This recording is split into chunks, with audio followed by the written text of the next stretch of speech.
বিসমিল্লাহির রহমানির রহিম।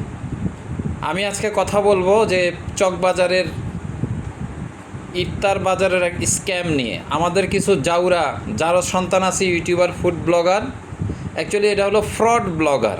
হ্যাঁ, এই যারা সন্তানগুলো এ ধরনের অখাদ্য, নিম্নমানের, বাসি, পচা, অত্যন্ত আনহাইজেনিক, অত্যন্ত নিম্নমানের সবথেকে অখাদ্য কুখাদ্য খাবারগুলোকে এরা ইউটিউবে প্রমোট করে। আর এদের দেখা দেখে আমাদের বউ বাচ্চারা খেতে চায়, আমরাও কিনতে বাধ্য হই। একটা সময় আমাদের পকেট কাটা ছাড়া কিছুই হয় না। তো বহুদিন ধরে ওয়াইফ বলতেছিল যে পুরান ঢাকার চকবাজারে ইফতারি খাবো, তো সেই ইফতারিটা এনে খাওয়াবো আর কি। তো যাই হোক, আজকে বউকে নিয়ে গেলাম। স্বভাবতই আমি এই ধরনের খাবারগুলো অপছন্দ করি, বিশেষ করে বাইরের ভাজা পোড়া ফুটপাতের খাবার তো মোটেই না। হোটেলের খাবার খেতে গেলে অনেক 10বার বাস বিচার করে খাই। তো গিন্নি নিজে চুজ করছে, আমি চুজ করি নাই। এখন দেখেন, এই হলো সুতি কাবাব। সুতি কাবাবে আমি ভাই সুতা পাইছি, শুধু প্রচুর সুতা। প্রথমে মনে ছিল না যে ভিডিও করবে, তাহলে রেখে দিতাম পুরোটা। শুধু সুতি কাবাব বললো এটা বিফ কাবাব, 1600 টাকা কেজি। হ্যাঁ, আমি সুতি কাবাবে সুতা পাইছি, আর এগুলো সব হলো বেসনের চাকা কইরা সুতা দিয়ে মোড়াইয়া শুধু ভাইজা তুলে ছেড়ে দিছে, শেষ, আর কিছু না। এই হলে দেখেন চিকেন লেগ পেয়েছি 100 টাকা পিস ঠিকই, কিন্তু দেখেন ভিতরে কাঁচা। এটা তার মধ্যে এটা ফ্রিজের ঠান্ডা বাসি পচা ছিল। এটা হলো শর্মা, নাম কস্তে রুটির ভিতরে পাতাকপি বাসি দিয়ে দিছে। আর এটা হলো এই বাটিটার মধ্যে কিছু পোলাও, বাটিটা ভর্তি পোলাও ছিল। এই পোলাওর মধ্যে হলো এই যে এখানে যে আমি টুকরাগুলো রাখছি ঠিক এই সাইজেরই, হ্যাঁ, 4 টুকরো চিকেন ছিল, এটা 100 টাকা। আর পেটের ক্ষুধায় ওদের ইফতারির মুহূর্তে আর কি, ওই সময় ওদের যে ইয়েগুলো কী বলে, বোরহান কি ঘোল, তারপরে হলো যে মহব্বতের শরবত, এগুলো যা ছিল বউ খেয়ে ফেলছে, আমি খাই নাই। আমি শুধু মুখে চুমুক দিয়ে চেক করে দেখলাম যে এগুলো খাওয়া অত্যন্ত বিস্বাদ। তো যাক, আমার গিন্নি এগুলো খেয়ে নিছে, কি করবে, কিনছে।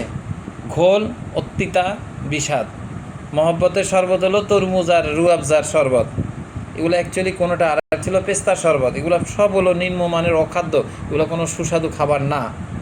তো আমি সংক্ষেপে এটাই বলবো যে এখানে চকবাজারের এই ফুটপাতে, এই মসজিদের সামনে যেই ইফতার বাজারটা অত্যন্ত নিম্নমানের। আমাদের কিছু যারা সন্তান আছে ফ্রড ব্লগার, এই ফ্রড ব্লগাররা এই খাবারগুলোকে অত্যন্ত সুস্বাদু, ভালো বলে, ইয়ামি বলে এরা প্রমোট করে। আর এদের দেখা দেখে আমাদের বউ বাচ্চারা খেতে চায়, আর আমাদের পকেট থেকে টাকাগুলো যায়। তো যাক, আমি লাস্ট পর্যন্ত তাহলে আমি ইফতারি কী করেছি। আমি অ্যাকচুয়ালি ইফতারিগুলো আমার পছন্দ হয় না যখন আমি কিনি। আমি কি করলাম, আমি তার পাশে একটা বিরিয়ানি দোকানে ঢুকলাম, আমি একটা মোরগ পোলাও খেয়ে আমার ইফতারি সেরেছি, আলহামদুলিল্লাহ তৃপ্তি দিয়ে খেয়েছি। আর এগুলার হলো এই অবস্থা। তো আমি চাই না যে কেউ এরকম এই ধরনের স্ক্যামের শিকার হোক। আমাদের উচিত সচেতন হয়ে সত্য কথা বলা। আমাদের বাংলাদেশের মানুষ এই খাবারটার এই কথা বলতে গিয়ে আমি এটাও বলতে চাই, আমি যেহেতু একজন চিকিৎসক, আমাদের দেশে রুগীরা যখন একটা ডাক্তারের কাছে যায়, আমাদের এই ফ্রড ডাক্তাররা আমাদের রুগীদেরকে এভাবে ভুলভাল বুঝিয়ে ভুল চিকিৎসা দিয়ে রুগীদের পকেটগুলো হাতায় নিচ্ছে। আর এদের কারণে বাকি অন্যান্য ডাক্তারদের বদনাম হয়। তো যাই হোক, আমাদের সর্বস্তরে ঘা, সারা অঙ্গে ঘা, মলম লাগাবো কোথায়, এই হলো অবস্থা। এর ভিতর থেকেই আমি জাকির হোসেন, আমি কখনো কোনো অন্যায় বা স্ক্যাম এগুলো পছন্দ করি না, এগুলোকে আমি প্রশ্রয় দিই না। এই খাবারগুলোকে যেমন আমি পছন্দ করি না, প্রশ্রয় দিচ্ছি না, প্রমোট করছি না, তেমনি চিকিৎসা ক্ষেত্রেও আমি কোনো ফ্রড বা ভুল চিকিৎসা, ভুল পরামর্শ কখনোই প্রমোট করি না। আমার চেম্বারে সবসময় মানুষকে সঠিক এবং সত্য পরামর্শ দেওয়া হয়। ইনশাআল্লাহ এভাবেই চলবে। আসসালামু আলাইকুম।